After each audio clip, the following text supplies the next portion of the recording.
Pode falar, já pode aproveitar, porque esse capítulo. Ah, pode falar. Isso.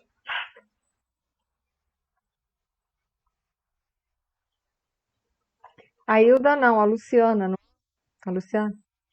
A Hilda, que é a esposa mais, é a mais antiga, é isso? Eu acho. É. Ah, então tá. É que eu ia até confirmar se. Peraí. É que eu tenho até o capítulo aqui anterior.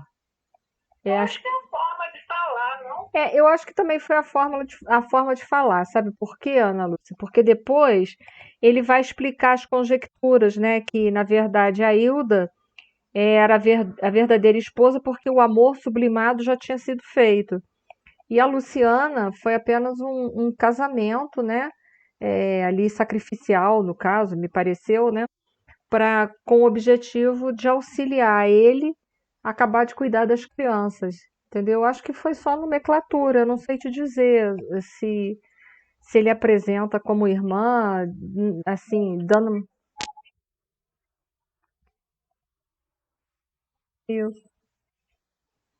Então, essa é a sua esposa e a Hilda, e não a Luciana. Pode ser que eu esteja enganada, mas ele apresenta a Hilda como verdadeira esposa e a Luciana apenas como aquela que se consorciou depois com o objetivo de ajudar ele e a Hilda, né, que estava desencarnada, a acabar de criar as crianças. Eu entendi dessa forma, não é não?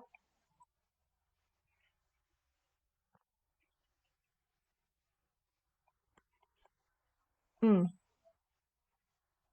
Ah, então foi algum erro, eu vou corrigir, daqui a pouco eu passo para vocês, tá bom? Eu vou fazer uma correção, depois eu mando para vocês, tá? Mas a Hilda é também esposa, tá? Depois eu faço a correção e mando direitinho para vocês. Peço desculpas, tá? Nosso capítulo. É só isso, Ana? Nosso capítulo de hoje, ele é uma continuação do capítulo anterior, porque vai continuar ainda. Eu peço a vocês que não estiverem usando, que desliguem os microfones, quem souber. Quem não souber, depois eu desligo, tá? Só use o microfone quando vocês precisarem falar comigo, por favor. O capítulo de hoje, ele vai ser bem a continuação do nosso capítulo anterior, porque ele vai tá continuando a falar sobre a questão do casamento, que a gente já abordou na outra aula, e até a gente viu aquela classificação que foi dada pelo Martins Peralva, mas entenda, aquilo foi uma classificação que ele deu. Pode haver outros tipos de classificação. Mas, em geral, os nossos casamentos, eles aqui na Terra, né, ou são casamentos pelos laços do amor, ou casamentos de provas e expiações, ou no máximo casamentos fortuitos que não eram para acontecer. Só para a gente ter uma noção assim rápida, né, do que seria um casamento. Claro que existem outros motivos pelas quais duas criaturas se consorciam, mas se a gente conseguir gravar aquela classificação que, ao meu ver, foi uma classificação bem interessante que o Martins Peralva fez, a gente pode pelo menos trazer esse panorama dentro da gente. Ou os casamentos são feitos por laços de amor mesmo, verdade, né? Que isso já foi construído em diversas outras reencarnações, são almas que já se encontraram em múltiplas vidas e tiveram então oportunidades de aparar arestas e desenvolver o sentimento do amor mais verdadeiro, não aquele amor tão sensual, aquele amor instintivo, ainda ligado às sensações do corpo físico. Ou casamentos de provas e expiações. Ou, por último, o Eduardo,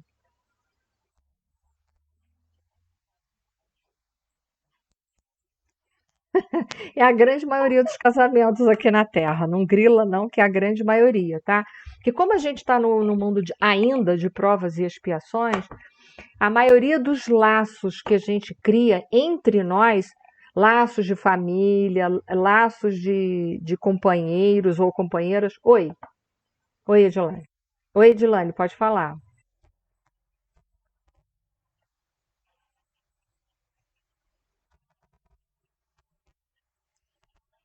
Ai, Que bom, mas assim ela vai agora conseguir fazer a cirurgia, que era o que a gente queria, né?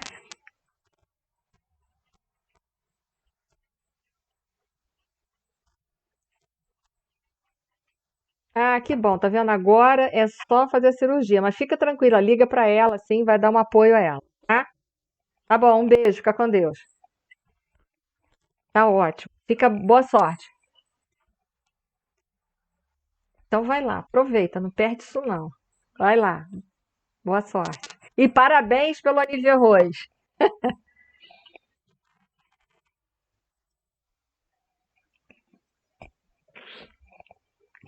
Para vocês entenderem quem não entendeu, é que a Edilane tinha uma irmã que precisava muito fazer uma cirurgia séria e estava aguardando vaga. E a Edilane disse que seria um grande presente de aniversário, que o aniversário dela é hoje, se a irmã conseguisse operar. E a irmã foi para o hospital hoje, quer dizer, merecedora do pedido realizado, né? Isso é muito bom, né? Que coisa boa. Né? Que a irmã vai poder se livrar do problema, graças a Deus. Mas, como eu estava falando para vocês, a maioria dos vínculos nossos aqui na Terra, de família ou de parcerias, são vínculos ainda de provas e expiações. Porque o planeta ainda é um planeta de provas e expiações. Ele está caminhando devagar, em passos, né, lentos, a cada dia, para um mundo de regeneração. Mas mundo de regeneração, ele não se instala do dia para a noite. Não é assim, cliquei o dedo, amanhã de manhã, mundo de regeneração. O mundo de regeneração, ele vai se fazendo, como Kardec falou para a gente, lá no livro A Gênese, no capítulo 16, 17 e 18, mais precisamente no 18, onde ele vai falar dessa transição, da nova era, né, que ele vai falar da transição planetária. Então, precisamente no 18, ele vai falar que a nova era vai ser aquela em que muitos espíritos mais adiantados vão começar a reencarnar e aqueles mais atrasados que vão desencarnando por esses resgates coletivos, por essas provas coletivas, eles vão sendo recolhidos na espiritualidade e aqueles que então tiverem verdadeiramente vontade de modificar-se ainda vão poder reencarnar no planeta Terra. Então, entenda, essa mudança é uma mudança paulatina, devagar, é uma mudança de processos, não é uma coisa do dia para a noite. Está lá, Kardec deixou isso escrito para todos nós. Não é pode pirlim pim pim. Então, a maioria das nossas relações aqui são relações de resgates, que a gente está junto para parar arestas. Por isso que aqui ainda não é um mundo de felicidade. A felicidade plena a gente ainda não consegue gozar aqui. Por quê? Porque aqui ainda é um mundo cheio de problemas. Então, compreenda, a maioria dos casamentos também são. Mas André Luiz, ele ficou assim muito surpreso ao saber que o Tobias morava com duas ex-esposas. E aí agora a dona Laura, ela vai aprofundar mais, porque o André Luiz quer saber se todos nós viveremos essa experiência no plano espiritual. Pergunta essa que com certeza muitos que estão aqui nessa aula hoje, que são separados e que já têm o segundo casamento, ou terceiro, ou quarto, sem crítica, cada um é que sabe da sua vida, tá? Eu não estou fazendo crítica à vida de ninguém. Eu estou falando daqueles que já tiveram mais do que um casamento, talvez hoje estejam se perguntando, pô, será que quando eu desencarnar, eu vou encontrar meus companheiros todos e vou viver com eles no mesmo lar na espiritualidade? E agora essa é a explicação que o André vai receber hoje da dona Laura, por ela ser um espírito já mais experimentado, por ter uma bagagem espiritual, ele vai mostrar que ela vai mostrar para ele que não é assim que se funciona. Existe todo um aspecto que precisa ser levado em consideração. Isso é importante a gente estar falando, porque eu vejo muito espírita é muito extremista. Ele é assim, todo suicida, eu já vi muito isso, todo suicida, se faltava 30 anos para ele viver, vai ficar 30 anos nas trevas. Isso não existe não, gente. Só para vocês saberem. A lei de Deus é misericordiosa, não é pena de talião. Deus leva em consideração as nossas intenções e tem para conosco, portanto, misericórdia. Então, para a gente parar de ser extremista e colocar todo mundo na mesma condição.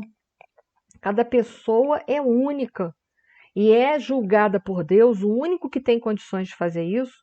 Ela é julgada por Deus e Deus vai decidir as particularidades. Então, entenda, é assim para todas as situações. Por isso que a gente não tem uma fórmula. Às vezes as pessoas querem saber assim: meu parente desencarnou, foi suicida. Ele está lá nas trevas? Eu não sei. Talvez ele passou por lá, mas ele já saiu. Eu... Oi, pode?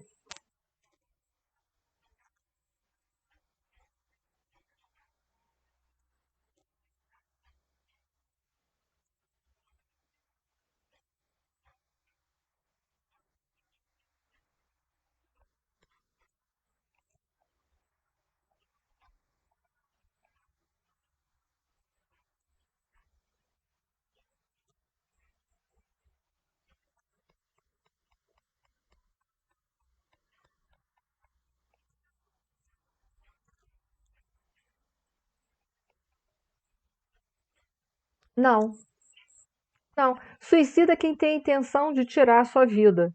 Muito diferente de Francisco de Assis.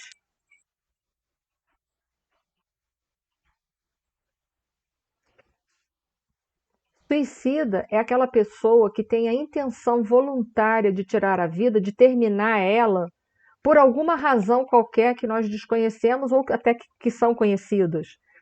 Francisco de Assis, muito pelo contrário, até onde eu conheço da história desse espírito, que nós sabemos que foi João, o apóstolo, isso a gente sabe isso por causa de Emmanuel no livro A Caminho da Luz, a gente sabe que Francisco de Assis, ele deu a vida dele para que a mensagem do Cristo na Idade Média fosse resgatada, porque havia se perdido. Então eu não vejo toda aquela vida de sacrifício de Francisco de Assis como um ato de suicídio. Muito pelo contrário. Ele deu a vida dele para que o Cristo pudesse renascer num período de sombras. Você vê, ele nasce no século, se não me engano, 13, me corrijam aqui quem lembrar, né?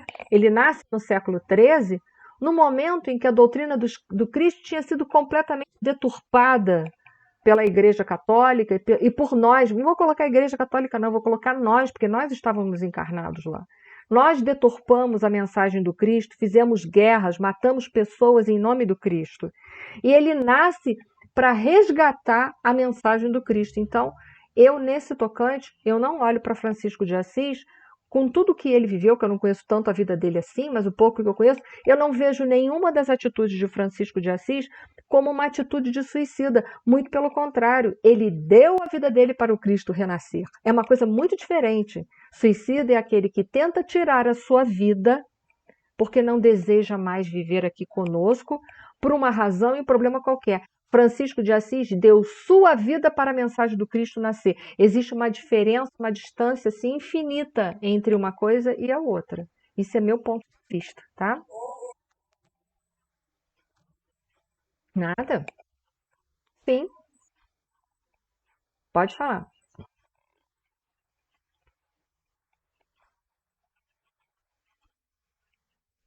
Existe?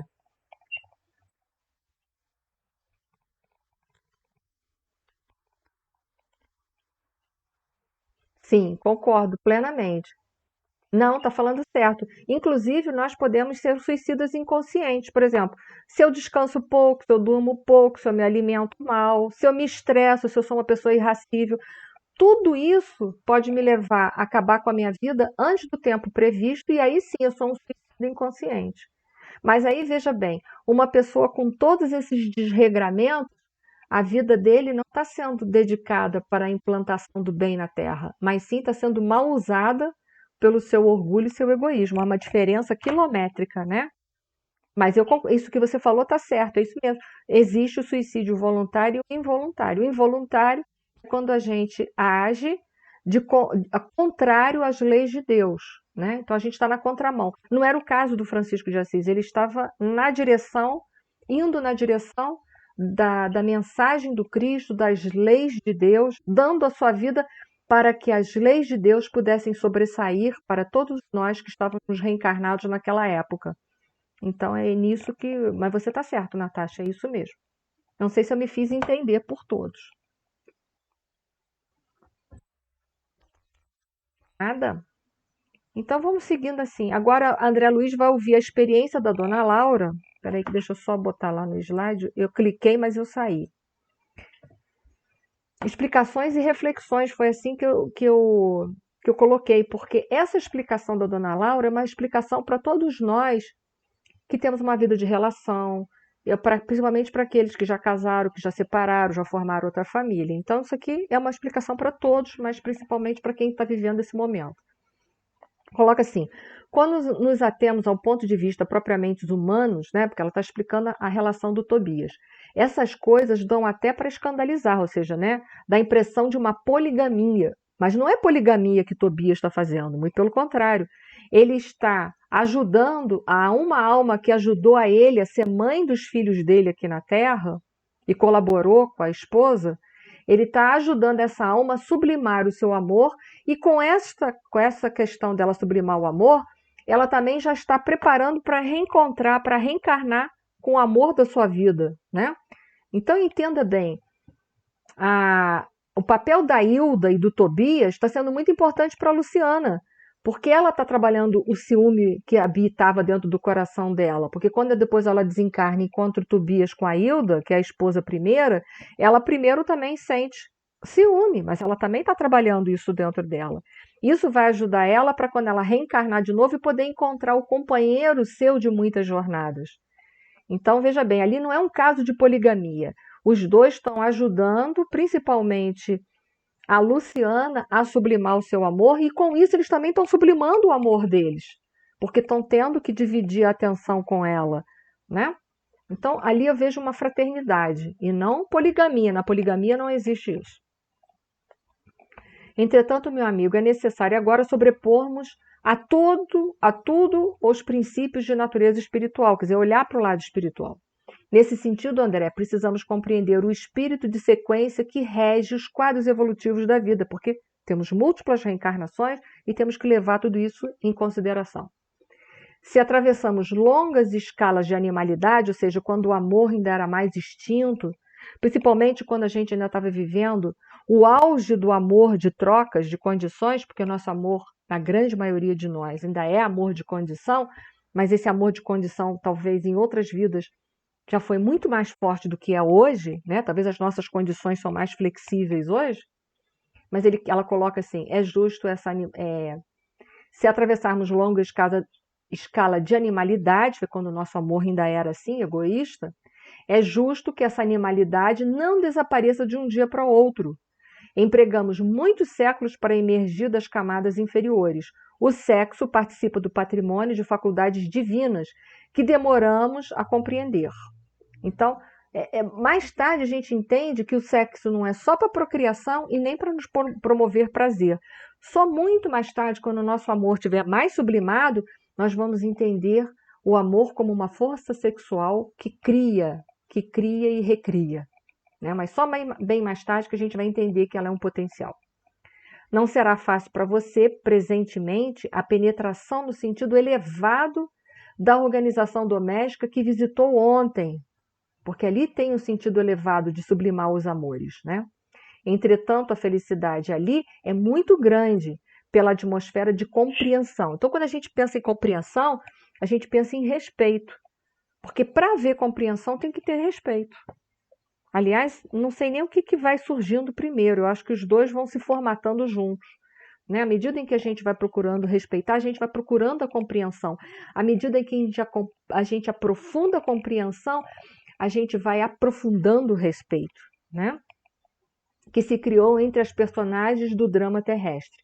Nem todos conseguem substituir cadeias de sombra por laços de luz em tão pouco tempo. O que são essas cadeias de sombra? São desse amor possessivo. Você tem que ser meu. Ai de você se você não for meu. E aí existe o ciúme que vai imperar e que vai reger essa relação. Eles ali já estão desfazendo dessas cadeias de ciúme, estão tentando viver como irmãos uns dos outros. Porque, acima de tudo, gente, nós somos irmãos uns dos outros. É isso que nós precisamos entender. Nós vivenciamos aqui na dimensão terrestre papéis. Papéis de maridos, papéis de mulher, papéis de irmãos, papéis de filhos, papéis de mães, papéis de pais, mas são papéis. Por que nós exercemos esses papéis? Porque exercendo esses papéis nós aprendemos a nos amar uns aos outros. Para que um dia a gente possa viver em comunhão e um dia nós possamos viver a fraternidade universal, que ainda não estamos caminhando tão bem em relação a isso. A gente vê isso hoje no século XXI, que para as pessoas usarem uma máscara, elas colocam 1000 obstáculos, mas elas não entendem que a máscara protege o outro e que nós nos protegemos e que agora a gente tem que proteger uns aos outros, porque o problema agora é do mundo inteiro, não é um problema da nossa família. É um problema que está acontecendo no mundo inteiro, é uma pandemia, não é uma epidemia, é uma pandemia no mundo inteiro. E a gente tem dificuldade de viver isso. Aí para aí a gente vê como que a gente é difícil, né? Ah, usar máscara eu me sufoco. Fala sério, gente, eu uso PFF2 o dia inteiro, ainda não morri sufocada, não tive hipóxia, anóxia, não tive nada, eu continuo viva, vivinha. E não é essa máscara que geralmente as pessoas usam. PFF2, quando você sobe um andar de um prédio, você chega lá em cima, você está com fome de ar, porque ela filtra, literalmente. E nem por isso a gente morreu. Adapta. Se hoje eu já subo 2 andares num pé só, consegui aprender a respirar dentro de uma PFF2.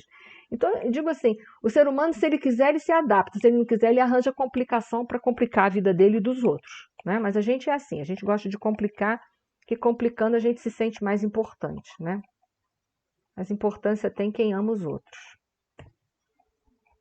E aí ela continua. Mas temos nisso uma regra geral, porque o André Luiz quer saber, meu Deus, todo mundo que casou 2 vezes tem isso como regra geral? Essa é a pergunta dele, né? Todo homem e toda mulher que se tenham casado mais de uma vez restabelecem aqui o núcleo doméstico, fazendo acompanhar de todas as afeições que haja conhecido. Já pensou quem casou 10 vezes? Então, tem que ter uma mansão em nosso lar para botar as 10 esposas, né? E vice-versa. Esboçando um gesto de grande paciência, a interlocutora explicou. Não seja tão radicalista, né? Porque o nosso mal é essa extremidade que a gente ainda vive mergulhado. A gente é radical, né? A gente vai viver aquilo que a gente precisa. O que a gente não precisa, a gente não vai viver, gente. Então ela começa a explicar. É indispensável seguir devagar. Muita gente pode ter afeição e não ter compreensão. Então, primeiro obstáculo. O primeiro obstáculo é que talvez a gente precise, mas a gente não pode. Quanta coisa a gente precisa, mas a gente não pode. Por quê? Porque a gente não dá conta. Por isso. Mas a gente precisa, às vezes, de muita coisa. A gente precisa amar mais o inimigo? Precisa, mas nem sempre a gente dá conta.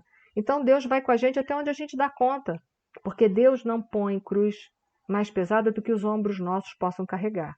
Então, entenda. Muitas vezes precisamos, mas não podemos porque não temos compreensão. O Luiz Davi está perguntando, a Hilda era esposa. Eu vou fazer a correção devida daqui a pouco, tá, gente? Peço desculpas. Mas Hilda e Luciana eram esposas. Até onde eu entendo, a Hilda foi a primeira esposa e a Luciana foi a segunda, tá? Não era irmã dele, não. Desculpa, eu coloquei errado. Onde eu tô? Ah, sim. É, irmã de companheira evolutiva. Mas não é irmã de irmã lá na Terra. Todas as duas foram esposas. Eu vou retificar naquele coisa de personagens que eu botei. Eu vou retificar e mandar de novo. Deixa eu ver onde eu estou. Não esqueça que nossas construções vibratórias são muito mais importantes que as da Terra. Ou seja, são as nossas construções vibratórias que vão determinar os vínculos que nós vamos criar com as pessoas e que vão determinar também para onde nós vamos no pós-morte. São as nossas vibrações. Lembra que eu falei para vocês que aqui na Terra a gente se aproxima das pessoas ou pelos laços magnéticos do amor ou pelos laços magnéticos do ódio, da incompreensão. Lembra que eu já falo isso para vocês vez por outra? E assim é a nossa vida. Então entendam, nem todo mundo depois da morte vai se reencontrar. Por quê? Porque às vezes precisa, mas não tem condições. Imagina que se eu fui casada, vamos supor, com 3 homens. Mais um, sei lá, coitado, não estou desejando mal a ninguém não, mas ele andou tão mal no caminho da vida que ele está lá, desencarnou, foi para as trevas. Vamos supor que eu dei sorte, eu desencarnei e fui para um umbral médio. Não fui nem para o nosso lar, fui para um umbral médio. Nós não vamos poder nos encontrar, a não ser que eu vá ao encontro dele. Por quê? Porque nós estamos em situações incompatíveis. Entendam? E isso é o primeiro ponto que ela está levantando, para ele não ser tão radical, porque tem que levar vários fatores em consideração. O caso Tobias é o caso de vitória da fraternidade real. Porque todos desencarnam no mesmo nível de vibração ou vão se encontrar no mesmo nível vibratório, na mesma dimensão vibratória, né? Que a Hilda teve dificuldade, mas depois ela se resgatou, e aí ela esperou o companheiro em nosso lar, né? E recebeu a Luciana. Então, eles estão todos no mesmo patamar de vibração. Então, esse é o ponto 2. O caso de Lubias é o caso de Vitória da Fraternidade Real. Então, eles conseguem se ajustar verdadeiramente. Então, que bom, estão no mesmo patamar, têm condições de trabalhar todas as diferenças, porque eles estão no mesmo patamar, estão todos eles com o coração aberto para a compreensão, então eles podem trabalhar todas as arestas que existirem entre eles. Mas já imaginou se, por exemplo, a Luciana fosse refratária? Ah, não, Tobias, essa não. Eu não vou aguentar você com essa outra aí que foi sua esposa, não. Não quero nem saber se ela foi a primeira ou se ela foi ou não foi. Eu não quero saber. Ela ia cair de vibração, pronto, danou-se tudo, entendeu? Mas como estava todo mundo com boa vontade, tudo se realiza. Então, esse é mais um fator que a gente tem que levar em consideração. Ela coloca assim, de fraternidade real por parte das 3 almas interessadas, estão interessadas então, na aquisição de justo entendimento. Então, está todo mundo interessado. Quem não se adapta à lei de fraternidade e compreensão, logicamente não atravessará essas fronteiras. As regiões obscuras do umbral estão cheias de entidades que não resistiram a semelhantes provas, ou seja, estão cheias de entidades que estão lá mergulhados no seu ciúme, no seu sentimento de possessão e, portanto, estão apartadas das almas que amam. Então é isso que a gente tem que levar em consideração. Então a gente não pode dizer que todo mundo que teve mais do que um casamento vai se reencontrar. Por quê? Porque as condições são múltiplas dessas almas. Ali foi tudo bem, todo mundo está no mesmo patamar e vai poder resgatar. Todo mundo está com vontade também. Porque às vezes também a gente não está com vontade. Quanta coisa a gente sabe e não tem vontade de fazer. Então esse é o ponto 1, tá? Vamos para o ponto 2, vamos continuar. E aí continua. E o que acontece então? Interrogou a André Luiz, né? Valendo-me da pausa da interlocutora. Se não são admitidas aos núcleos espirituais de aprendizado nobre, onde se localizarão as pobres almas em experiências dessa ordem? Ou seja, e se elas não conseguem, então, né, alcançar esse patamar? O que são feitas? O que são feitas dessas criaturas, né? Que não conseguem? Depois de padecimentos verdadeiramente infernais, o que ela quis dizer? De expurgar esses conteúdos de ciúme, de raiva no umbral, né? Pelas criações inferiores que inventam para si mesma, porque somos nós que inventamos, né? Eu gostei muito dessa frase da dona Laura, porque o inferno que nós vivemos são criados por nós. Nós sabemos que o nosso pensamento e a vontade plasma a nossa psicosfera e também determina a dimensão espiritual que vai fazer ressonância conosco. Então, por exemplo, se eu estou aqui reencarnada na Terra, estou aqui, bonitinha, fico vibrando raiva, ódio, violência, egoísmo 24 horas, vocês acham o quê? Que eu estou vibrando com os umbrais mais inferiores ou com a colônia espiritual nosso lar que está no umbral fino? É claro que eu estou vibrando lá para baixo, eu estou botando tijolinho nos umbrais grossos, médios, mas não estou ajudando a manter, por exemplo, uma colônia espiritual nosso lar, nem estou fazendo vibração com esse pessoal. Então somos nós que criamos o nosso inferno e depois a gente reclama que são as pessoas que nos infernizam. Olha só que coisa. Nós fazemos o inferno e reclamamos que as pessoas infernizam a gente. E agora eu fico pensando assim, quando eu penso assim, essa pessoa me irrita, eu falo assim, para. O que você está vendo de você no outro e conserta? Agora eu já estou assim, no tete a tete comigo. Eu já falo assim, o que tem no outro que está espelhando em você que você precisa com urgência cuidar? Então eu agora já estou sendo realista, porque não adianta a gente fazer de conta que não tem.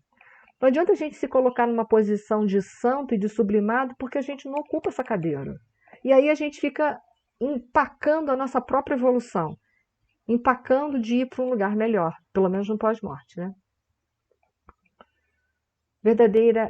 Depois de padecimentos verdadeiros infernais pelas criações inferiores que inventam para si mesmos, retarguiu a mãe de Lísias, vão fazer na experiência carnal o que não conseguiram realizar em ambiente estranho ao corpo terrestre.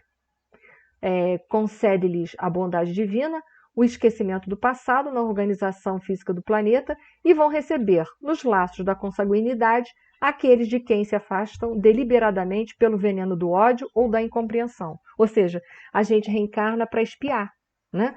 Já que a dor visitou a gente, já que o amor visitou a gente não quis o convite do amor, fatalmente só sobrou um convite, que é da dor.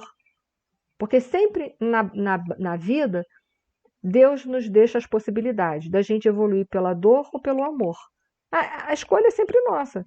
Se a gente prefere bater o pé e falar assim, não faço, não faço, não faço, não amo, não amo, não amo, não compreendo, não compreendo, não compreendo, não melhoro, não melhoro, não melhoro, você já fez a opção pela expiação, então aguenta. Aguenta, a opção é tua. Né? Então, a senhora Laura está explicando para o André Luiz que é isso.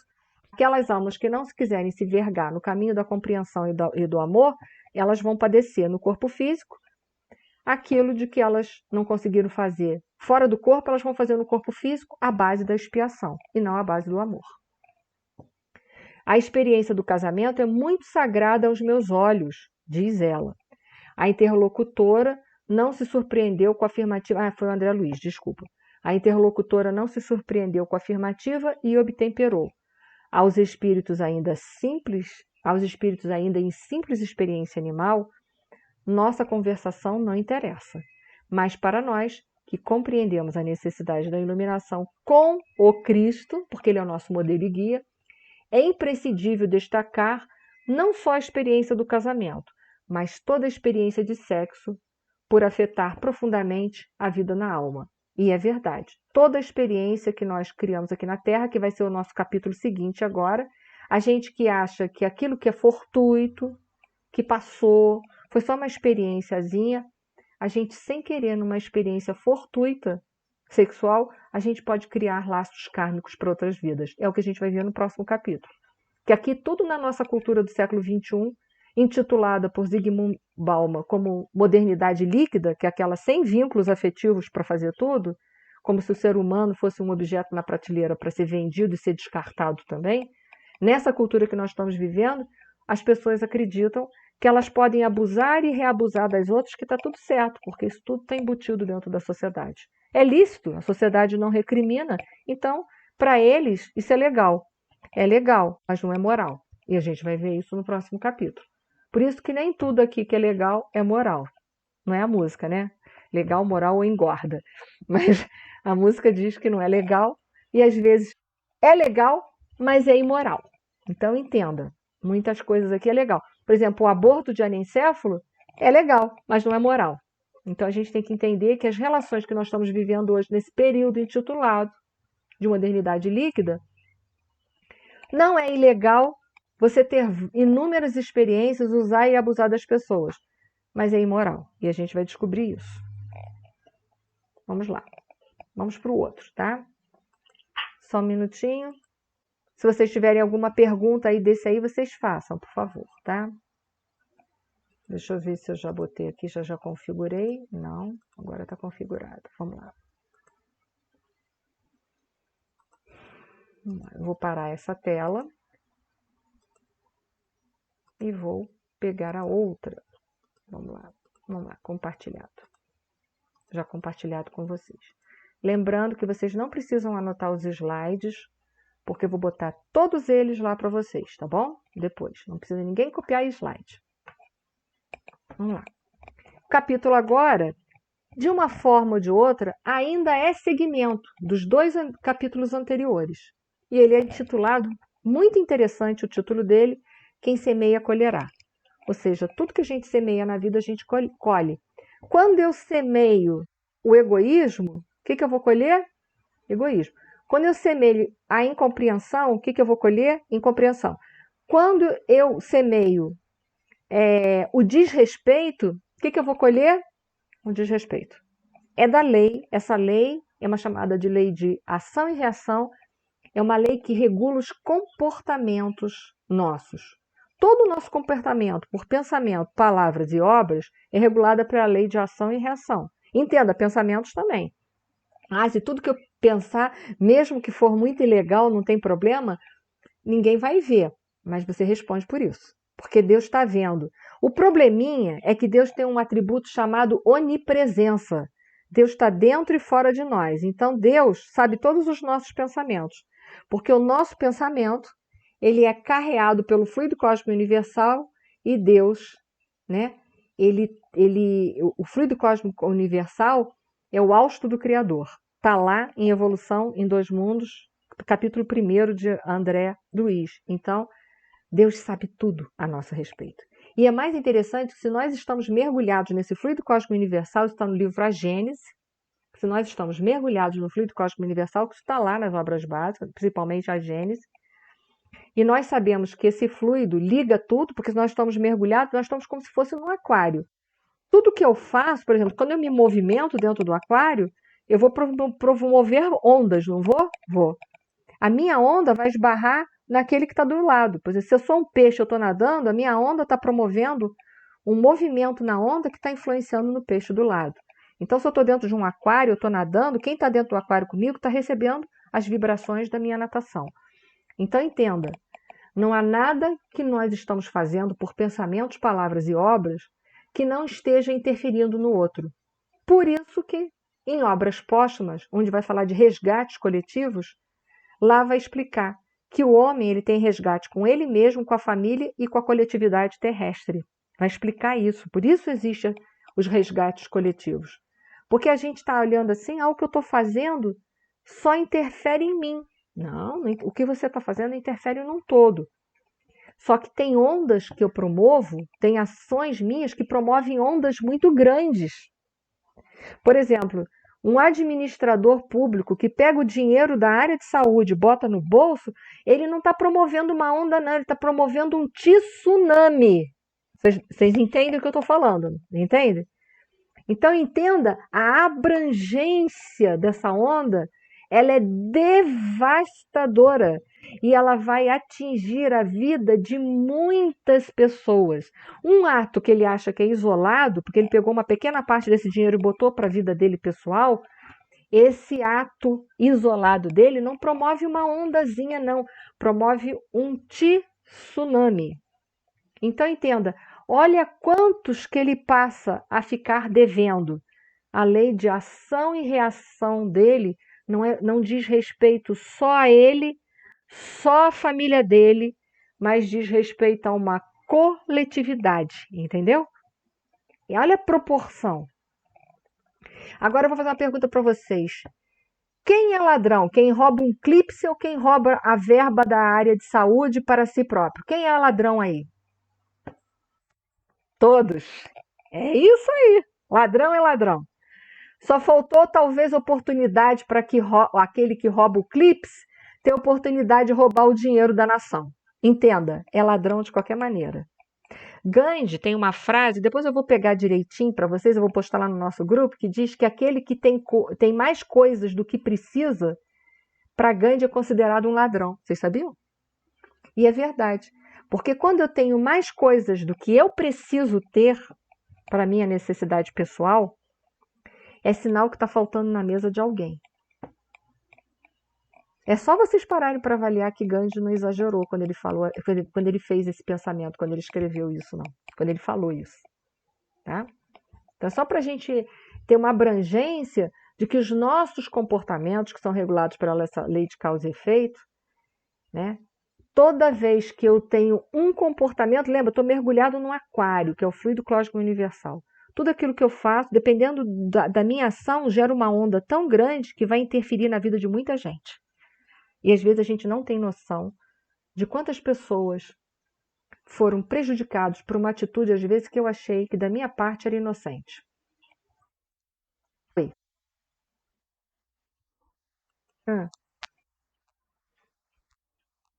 Que Deus o quê?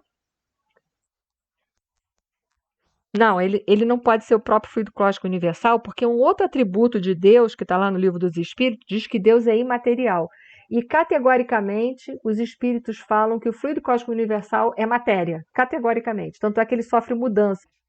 Então, vai contra um outro atributo da divindade, que é a imutabilidade. Deus não é material, porque a matéria sofre mudanças e é imutável. Deus apenas ele também está presente no fluido cósmico universal. Então, não vale essa, hein? Volta lá, volta lá. Oi.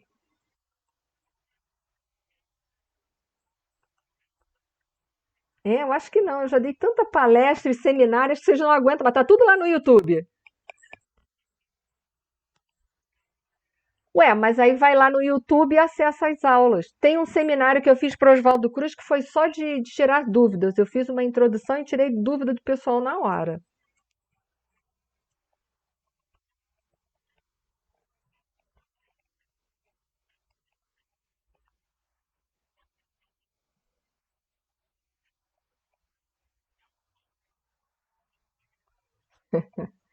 Vou ver, vou pensar, tá bom?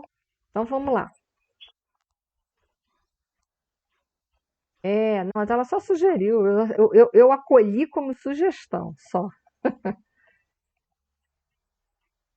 Não, não, não, não, tem que ver. Isso é outra. Depois a gente conversa isso outra hora. Vamos seguir a aula. Vamos seguir a aula.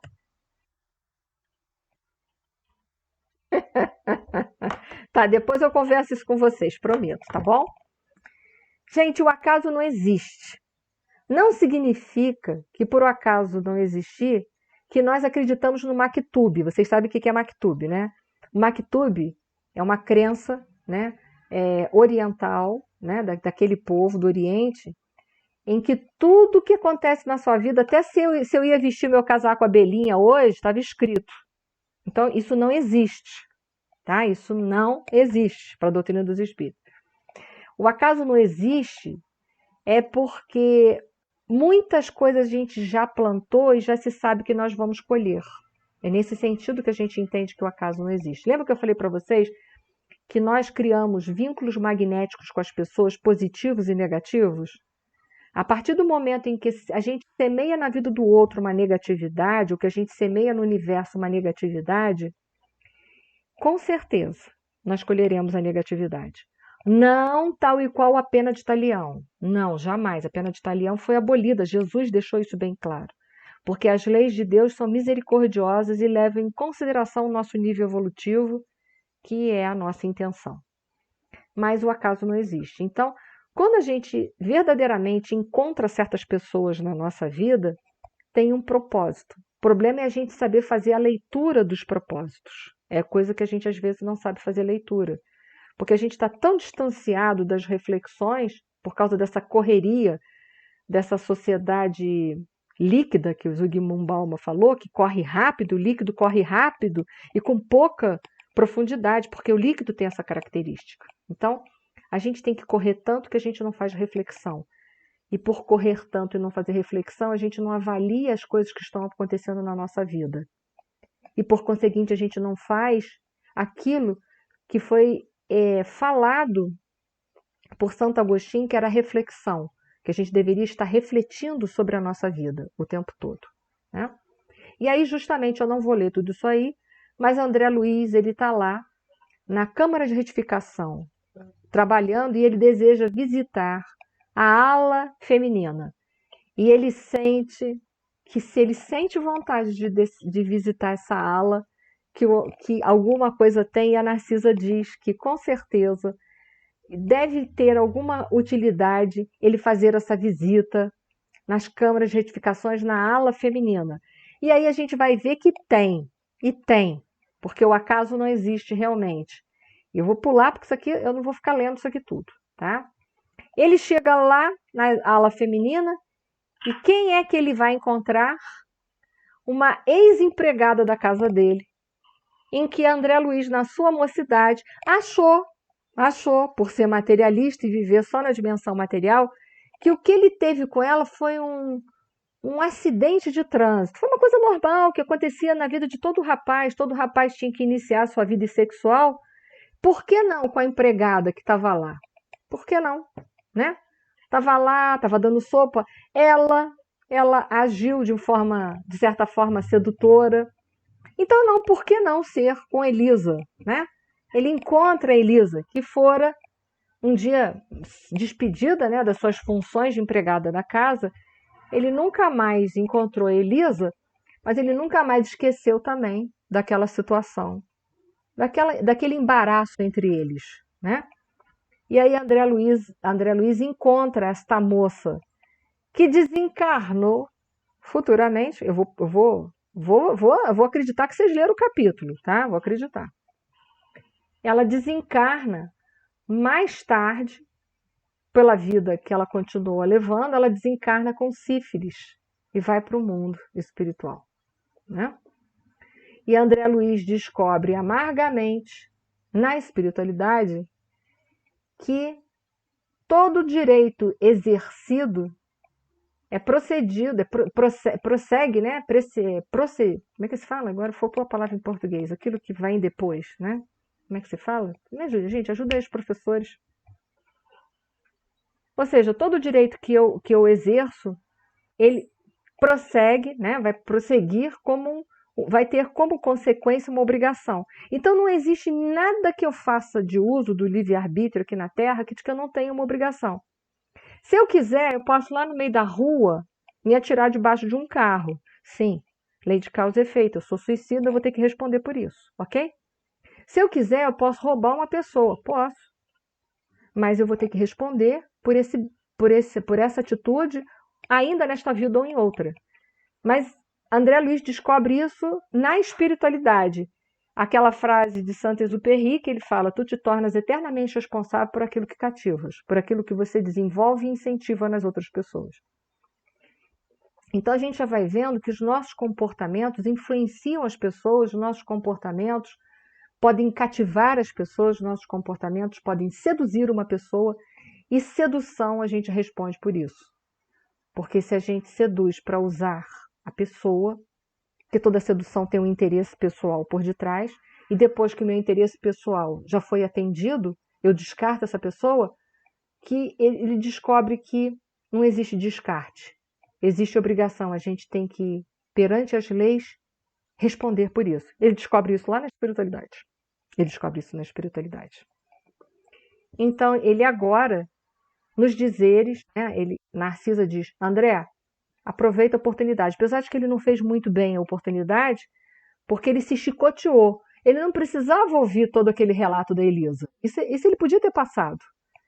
O que ele tinha que fazer, o que ele precisava fazer, era ajudar a Elisa a sair daquela condição. Mas ele não precisava ouvir da própria Elisa quem ele foi para ela. O que ele representou como pessoa. Ele não precisava. Mas isso faz parte da nossa culpa. Quando a gente não se perdoa, a gente fica se chicoteando. Foi o que ele fez, ele se chicoteou. Ficou ouvindo o relato daquilo que ele já sabia quem ele era. Precisava ouvir aquilo? Não. Ouviu porque quis. Porque perguntou. Porque se não perguntasse, talvez ela não tivesse falado sobre isso. Pode falar, Eduardo. Foi. Pode falar. Pode falar, Ana.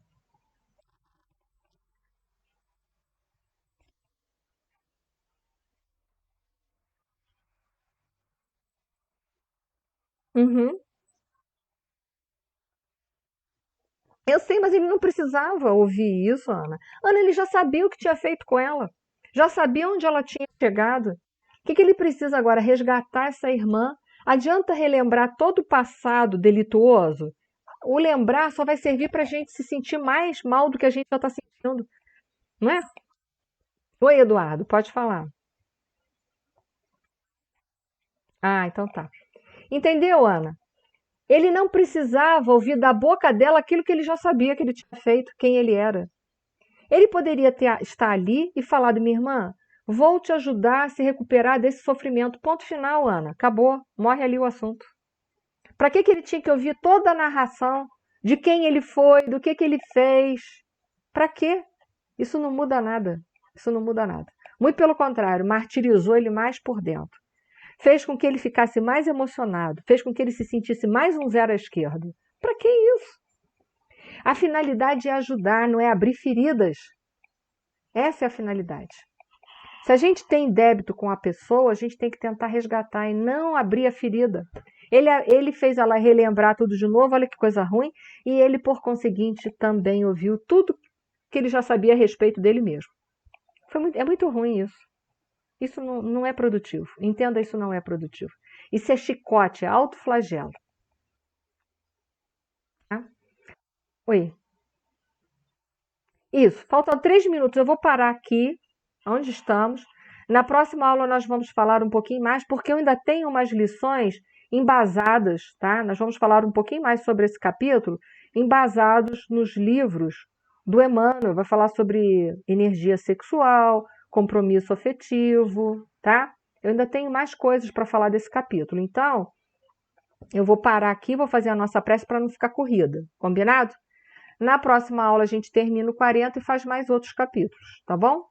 Que aí dá tempo de vocês perguntarem alguma coisa sobre os laços magnéticos que nós criamos através dos vínculos do sexo, tá bom? Então vamos lá. Vou fazer a prece final, tá bom? Deixa eu ver aqui, tem uma pergunta, mas eu sem querer sair. Terminando esse livro, você fará o próximo? Sim, o próximo, se eu não me engano, são os mensageiros. Eu farei toda a série novamente, tá, Rosane? Nós faremos tudo direitinho. Vocês já estão convidados. Para quem quiser. Todo mundo convidado, tá bom? Tá todo mundo convidado. E pode convidar, na época, vão poder convidar os seus amigos também que quiserem, tá bom? Que isso, Loriana? Sempre bem-vinda. Vamos em frente. Obrigada. Beijo. Vou fazer a nossa prece rapidinho, tá, gente? Senhor Deus, gratidão por esse momento, gratidão pela encarnação, gratidão pela doutrina, gratidão por tudo, até mesmo pelas provas e expiações. Que nossa singela prece possa envolver a todos nós, nossa família e nossa grande família, que é o planeta Terra, principalmente os corações dos nossos governantes. E que essa paz, esse amor, possa ser mantido dentro dos nossos corações, hoje, agora e sempre. Gratidão. Obrigada a todos. Uma boa semana, gente.